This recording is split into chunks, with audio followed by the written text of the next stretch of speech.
शुभं करोति कल्याणं आरोग्यं धनसम्पदः शत्रुबुद्धिविनाशाय दीपज्योतिर्नमोऽस्तुते. Good evening, everyone. It is an immense pleasure in welcoming you all to the second session of SAMSIDDHI 2020, a national level Ayurvedic web conference series conducted by Ayurveda College Coimbatore and powered by DIKSHA e-learning. In today's session, we'll be discussing about physiology of digestion and metabolism in Ayurveda by Dr. Kishore Patwardhan sir, and also on the topic Nidhana in Chikitsa with illustrations by Dr. Nisha Kumari ma'am. Before starting the session, I would like to go through a few of the basic instructions to be followed throughout the session. For uninterrupted class session, use laptop with high-speed internet connection. Please make sure your microphone is on mute to have a disturbances-free session. In case of any disruption, please check your internet connection firstly, and if the problem is within our network connection, kindly raise the issue in the chat box. Filling your full name to be displayed is appreciated. Any questions can be raised in the link provided in the chat box. Questions raised in the link will be cleared at the end of the session. Now, I invite Dr. Sudhir Rajan, Principal, Ayurveda College, Coimbatore, to deliver the welcome address. Over to you, sir. Okay, thank you. A very good evening to all. A warm welcome to SAMSIDDHI 2020 conducted by Ayurveda College, Coimbatore and powered by DIKSHA e-learning. I thank all the participants and faculties for taking their time and being here today. On the second day of our webinar conference, we are having Dr. Kishore Patwardhan ji as our faculty. He is currently working as Professor, Department of Kriya Sharira, Banaras Hindu University, Varanasi.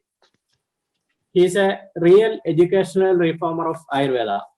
He had written many articles related with educational reforms of Ayurveda. He is a good researcher as well as good interpreter of modern knowledge to Ayurveda. He had presented many papers at national and international level. I am happy that he accepted our invitation and agreed to take one session on topic physiology of digestion and metabolism in Ayurveda. With immense pleasure and gratitude, I welcome you on behalf of our SAMSIDDHI 2020 team and Ayurveda College, Coimbatore. Welcome, sir. Last but not the least, I welcome all the participants from all over India and abroad who join with us today on behalf of management and faculties and students. I welcome you all. Thank you. Thank you, sir.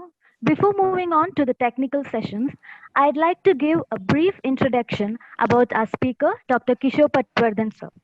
Professor Kishore Patwardhan currently works for the Department of Kriya Sharira, Faculty of Ayurveda, Banaras Hindu University. His doctoral work was on identifying various issues, concerns, and challenges of Ayurvedic education in India, which he executed through a nationwide survey that involved Ayurvedic students and teachers. He is involved in developing and evaluating different teaching learning methods for Kriya Sharira. He has lectured in India and abroad on various topics such as Ayurveda physiology, academic writing, research methods, educational research, and education policy. He has received Ayush-sponsored Vaidya Scientist Fellowship from TDU Bangalore.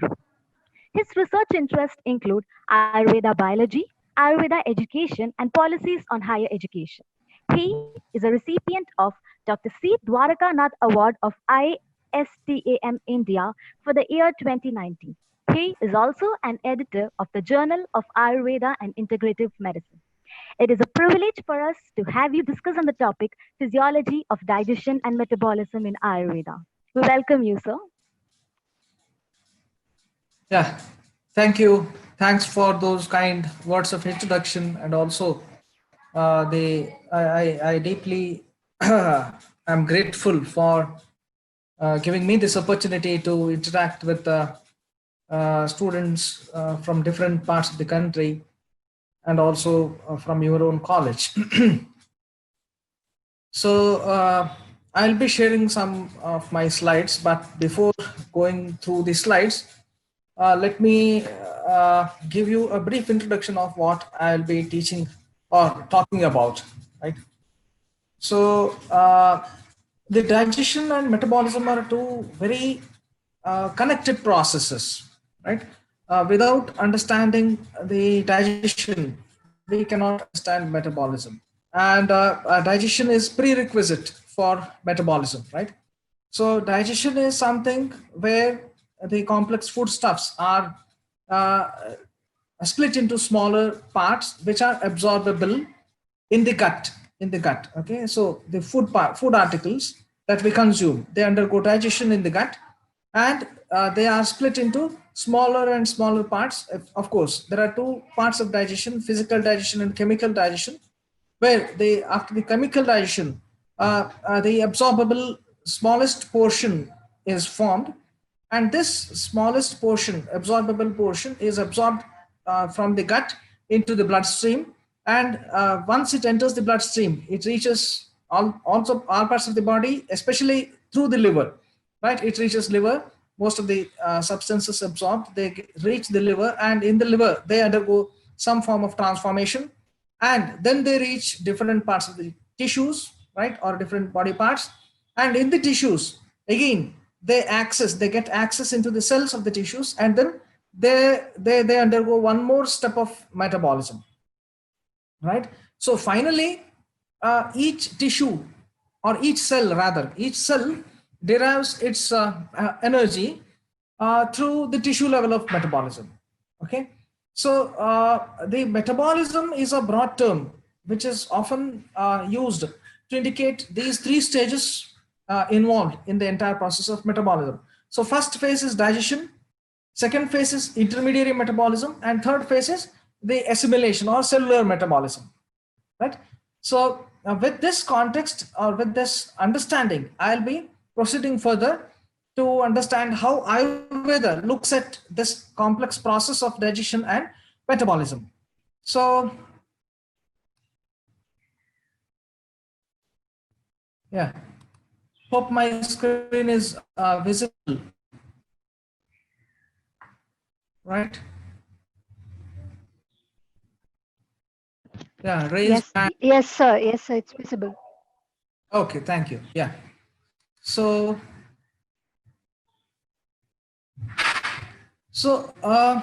see, if you consider which srotas has to be included as, or considered as the digestive system, right? So digestive system is composed of two srotamsi as per Ayurveda.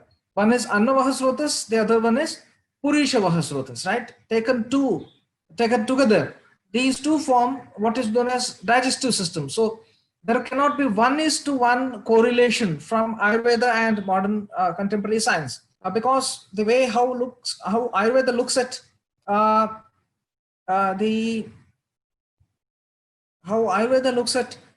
the human body is quite different from how the modern science looks at the human body.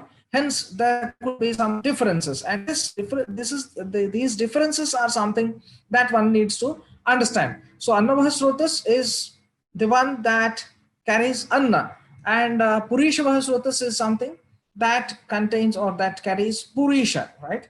So, these are the two Srotamsi taken together, which is called digestive tract. Now, starting from the process of digestion, before the digestion begins, the food is consumed, right? So, and this act of consumption of food is called deglutition. So, annam adana karmatu pranaha koshtam prakarshati tat dravaihi bhinna sanghatam snehena mrudutam gatam samanena avadhuto agnihi udaryeha pavnodvaha kale bhuktam samam samyak pachati ayur vivruddhaye. So, these are the different factors that play some important role in the process of digestion, but not directly in the process of digestion, right? So annam adana karma tu prana, annam koshtam prakarshati. So adana karma prana, adana is to fetch. So pranavayu fetches the ahara towards the koshtha, right? Prakarshati, forcefully. And then tat dravaihi bhinna sanghatam, there is addition of drava Drava may be liquids which are consumed while taking the food, or those are the liquids which are secreted. Both could be possible, right? Tad dravaihi bhinna sanghatam. Snehena mrudutam gatam. Sneha, the fatty substances, usually they are consumed along with food, because fats form one of the important components of our food. Snehena mrudutam gatam. They get softened, the food gets softened, right? Bhinna sanghata is the sanghata is compactness. The compactness of the food particles is split and it becomes loose. The bonding becomes loose because of the dravaihi, and because of the snehena, it becomes mruduta, softened. And then samanena udhuto agnihi, there is samana vayu, which causes the intensification of agni, right? Pavnodvaha, so which causes the intensification of the this agni, right? So this samana vayu is something which intensifies the agni. And finally, kale bhuktam samam samyak, when the person consumes the food as per the proper time, considering the proper time, that is after the completion of the digestion of the previously consumed food. Okay, kale bhuktam samam. Sama is related to quantity and also quality. Samam samyak pachati, this undergoes proper digestion. So here these are certain important factors that play role in proper digestion.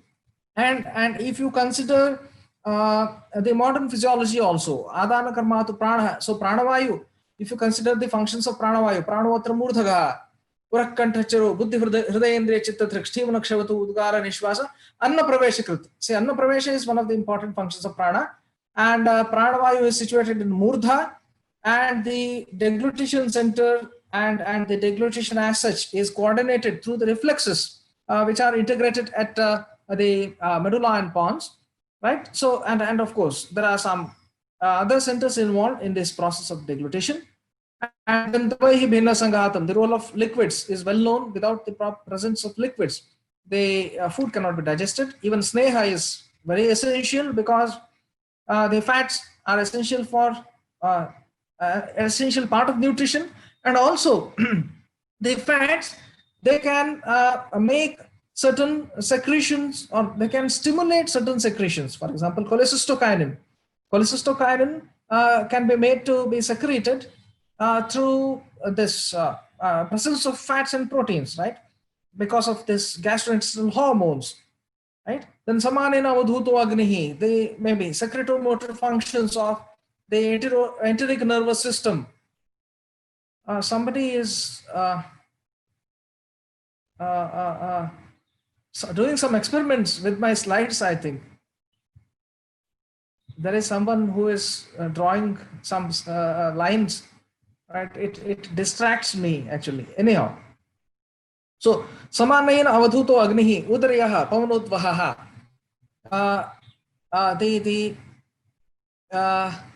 samanavayu, maybe enteric nervous system, which makes the secretions get stimulated and secreted from the intestinal different parts of the intestine.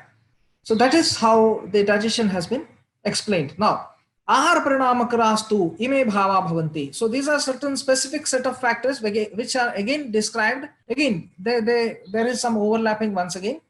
Ahara parinamakarastu ime bhava bhavanti. Tadyatha ऊष्मा वायु क्लेदः स्नेहः कालः समयोगश्चेति तत्र तु खलु एषाम् ऊष्मादीनाम् आहार परिणामकराणां भावानाम् इमे कर्म विशेषा भवन्ति. तद्यथा ऊष्मा पचति, ऊष्मा is temperature or heat, right? Appropriate or optimal temperature in the gut is very essential for activity of any enzyme. So all enzymes are temperature specific, right? If the temperature falls, their activity falls. If the temperature crosses the normal limits, then also their activity is lost, because of they are all proteins, right? They get denatured. So ushma is very essential. Vayu apakarshati, the movement of the gut, that is controlled by vayu. Kledah shaithilyam apadayati, kleda, the watery content, it causes shaithilya or shithilata. Sneho mardavam janayati, snehena mrudutam gatam, the same thing. Kalo, paryaptim abhinirvartati. So proper time is very essential for the completion of the digestion. Samyogastu esham parinamah dhatu samyakarah sampadhyate. Again, the Ashtavidha Ahara Vishesha Ayatana and other things are to be considered while consuming the food, and then the complete digestion in a proper optimal fashion can take place. So annasya bhuktamatrasya shadrasya prapakatah. So after this has taken, in the consumption, the deglutition has been taken place, or the food has been consumed. After this, what is happening? Annasya bhuktamatrasya shadrasya prapakatah madhuradyat kapho bhavat phena bhuta udiryate. So this is amashaya. This is with respect to amashaya. Amashaya is the portion of the gut which contains the ama portion or ama state of food, right? Food becomes at present, initial stages, the food is ama. Ama is unripe, right? Raw. It is raw. Before it gets acted upon by Agni, it is raw. Okay. So the amasha is that portion of the gut which holds or which contains, which supports such food which is ama. Okay. So it is not only stomach, maybe the entire upper gastrointestinal tract should be considered as this amashaya, right? Annasya bhuktamatrasya, immediately after the consumption of the food, shadrasasya, the six, the taste, right? The food which is made up of 6 types of foods, tastes, right? When it is consumed, prapakataha, as a first stage of digestion, it undergoes the madhura avastha paka, madhura adyat. And then what happens here? Kapho bhavat phena bhutam udiryate. During this, what happens is there is secretion or release of phena bhuta kapha. So what is this phena bhuta kapha? Phena is froth, right? Froth like kapha. And if you study the physiology of stomach, there is profuse secretion of mucus, right? Viscid mucus and soluble mucus, right? Soluble mucus and viscid mucus. There are 2 types of mucus. So this mucus is profusely secreted in the stomach, and it forms a layer which gives protection to the gastric mucosa as such, right? So this phena bhuta kapha is actually to be understood that it is the mala of rasa. Actually, there are dhatus, sapta dhatus, and many of these dhatus have got some dhatu malas, right?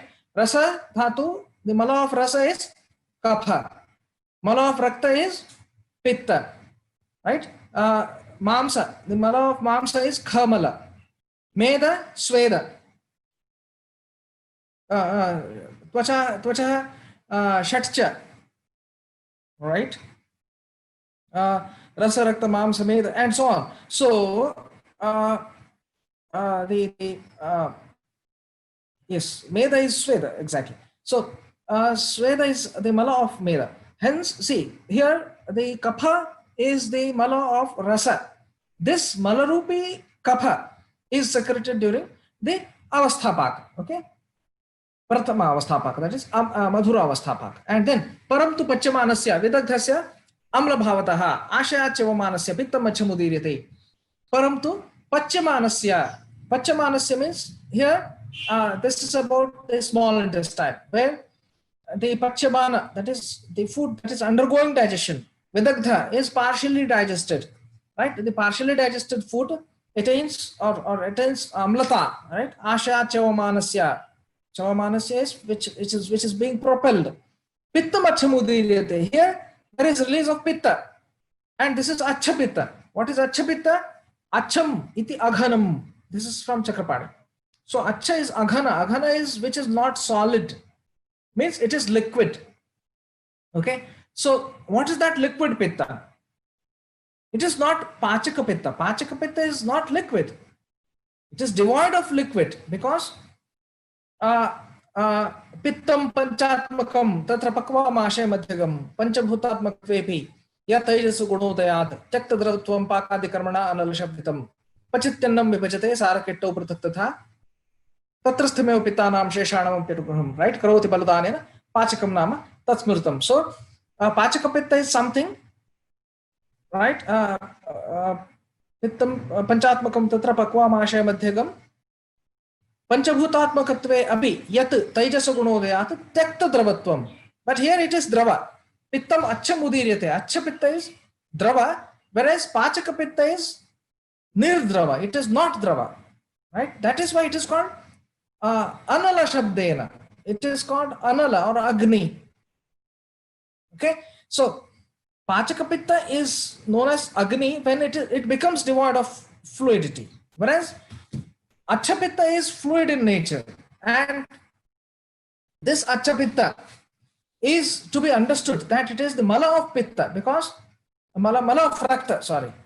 Rasa, mala of rasa is kapha, mala of rakta is pitta. So this is the pitta which gets secreted during the amlavasthapaka. And what happens to this pitta? It gets released into the gut. And what is this? Is there something which is released during the digestion in the small intestine? What is that? It is the bile juice and pancreatic juice, right? So this is indicative of the bile juice, especially because this is the pitta which gives color to the stools, right? Actually, there are two types of ranjaka pitta. Okay, one is rasaranjaka pitta, another one is malaranjaka pitta. Okay, so rasaranjaka pitta is something which gives color to the rasa, and it converts rasa into rakta. That is red fraction which is present in the blood. The rasa and rakta circulate together, right? And rasa doesn't have color. Rasasya cha na rago asti. Whereas rakta is red colored fraction. And rasa, the function of rasa is to give prinana, the nourishment. Whereas the function of rakta is to give jivana. And what is this jiva, or what is jivana? It is something which is derived from the external atmosphere. Nabhistha pranapavanaha sprishtva hritkamalantaram kanthat bahirveniryati patum vishnupadamratam pitva chambra piyusham punarayati vegatah prinayandehim akhilam jivam chajacharanalam. What is this jiva? This jiva is nothing but rakta. Raktam jiva iti sthihi, right? And what happens to this rakta? This gives jiva to all parts of the body. How? Because it circulates along with rasa. And how does it circulate? Hrido raso nisarati tasmad evam cha sarvashah sirabhe hridayam vaiti tasmad hrid prabhavaha siraha. So it is, yeah, Jyotishwari has raised hand. Yeah, please. Is there something that you need some explanation? So the queries will be answered at the end of the session. So you can continue with the session. Okay, fine. Okay. So I was talking about the circulation, right? So rasadhatu along with rakta dhatu, it circulates all over the body. Okay, and rakta, the function of rakta is to give jiva. Okay, and what happens to this rakta?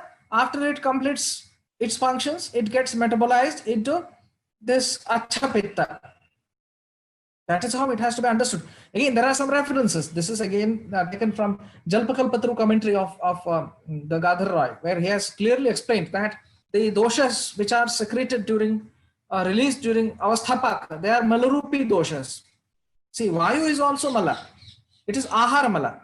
Vayu, mutra and purisha, vata mutra purishanam. Again, there are several references where vata, mutra and purisha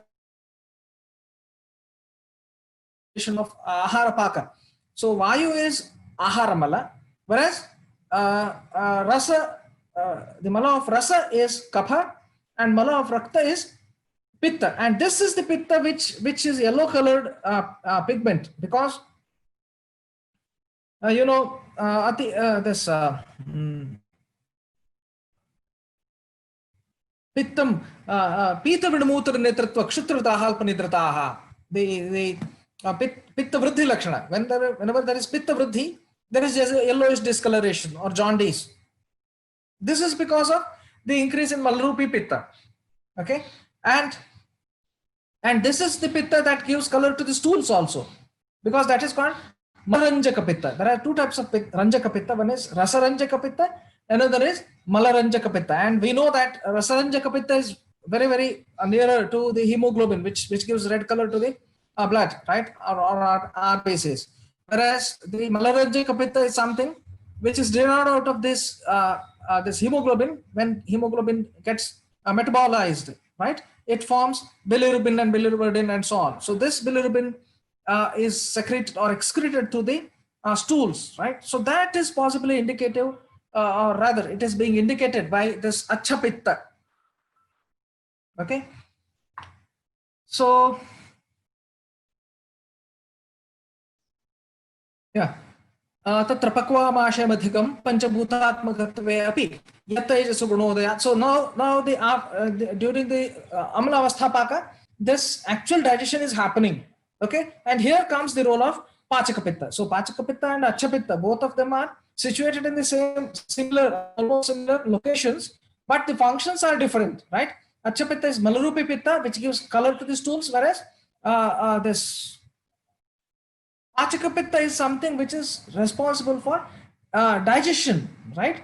Because Agni is nothing but this Pachaka Pitta, right? Pachaka Pitta, which when gets devoid of liquidity or fluidity, this becomes known as Anala or Agni. See, this is what has been explained in Ashtanga Hridaya. Pakvamashaya Madhyakam Panchabhutatmakatve api, though it is made up of Panchamahabhutas, yat Tejasu Gunodayat, the predominant Mahabhuta is Tejo Mahabhuta. Then Tyakta Dravatvam Pakadi Karmana Anala Shabditam. So Tyakta Dravatvam, it leaves the liquidity, right? It becomes devoid of liquidity, and then it is known as Anala Shabditam. Anala is Agni. And why it is called Agni? Because it performs the functions like Pakadi Karma. Paka is digestion. Okay. So Pachatyannam Vibhajate Sarakito Prathak Tatha.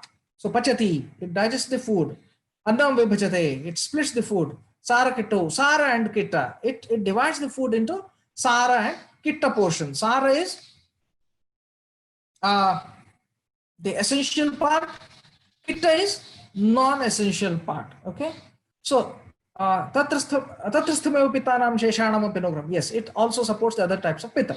Now what happens to this Sara and Kitta Vibhajana takes place, okay, during Amlavasthapaka, right? Or maybe after Amlavasthapaka, the Sarakita Vibhajana takes place, and after this Sarakita Vibhajana has taken place, what happens? The Sara, what happens to the Sara and what happens to the Kitta? The Sara gets absorbed.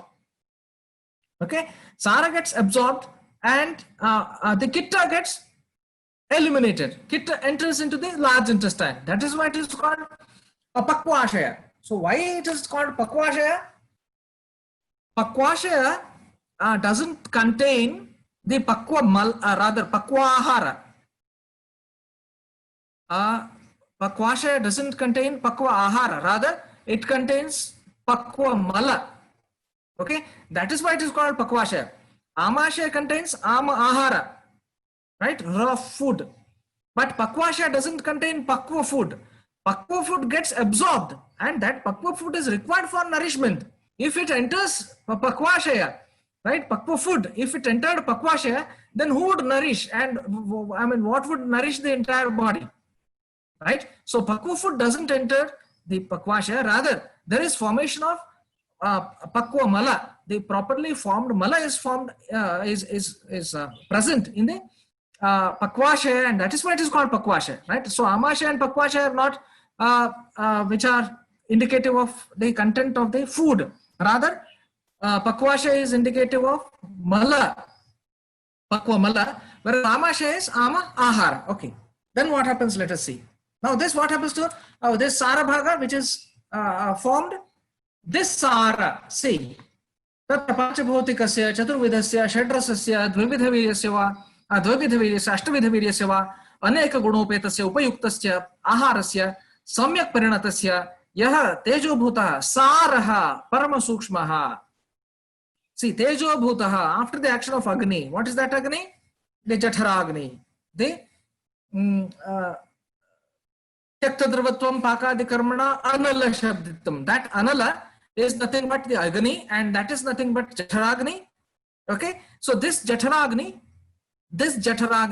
acts on the food. Tatra Panchabhautikasya, Chaturvidhasya, Shadrasasya, Dvividhaviryasya, Ashtavidhaviryasya va, Aneka Gunopetasya, Upayuktasya, Aharasya. So Ahara, which might be classified into several types. Okay, so this ahara, when undergoes proper digestion, samyak parinatasya yaha tejo bhutaha, because of the action of Agni, what happens? This saraha parama sukshmaha, this sara, right, is formed, which is minutest fraction, which gets absorbed, which is absorbable. Saraha parama sukshmaha, minutest, and this is called rasa. This sarasa ityukte.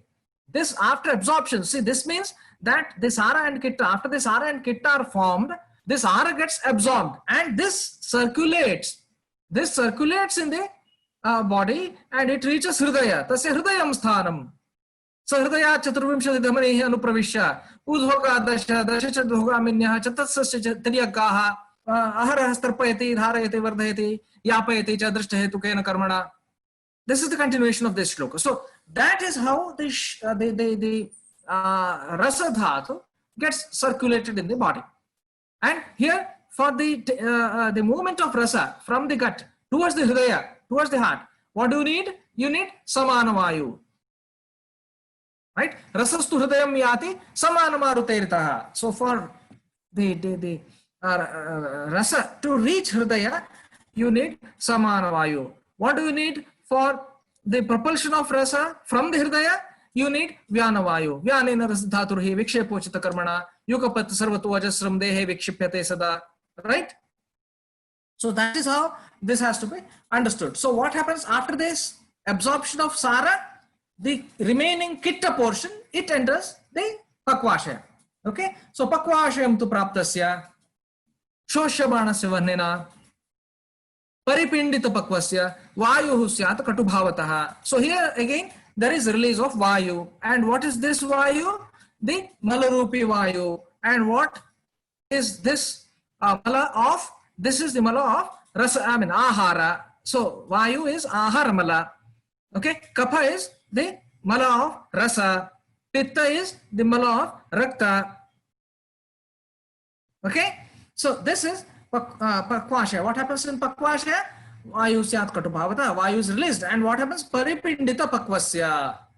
Paripindita, the solidification of the stools, solidification of the fecal matter takes place in the gut, right, in the large intestine. And that is why it is called pakvashaya, because there is the pakva food, or rather, sorry, pakva mala, which is formed and which resides in the pakvashaya. Now, after the absorption, what happens? So, the first stage of metabolism is over. First stage of metabolism is digestion, which takes place in the gastrointestinal tract, and which occurs because of the function of Jatharagni. So, Jatharagni should include everything that is responsible for digestion. Okay, maybe the gastrointestinal hormones, maybe the enzymes in the stomach, maybe gastrin, maybe maybe secretin and gastrin, the hormones, gastrointestinal hormones, maybe the enzymes in the pancreas, maybe even the bile salts, right, which are responsible for which are helpful in the digestion of the fats, and then the enzymes in the small intestine, right? So pancreatic enzymes, trypsin, chymotrypsin, carboxylase, cholesterol esterase, and so on and so forth. So all these gastrointestinal enzymes and gastrointestinal hormones, they are to be understood as the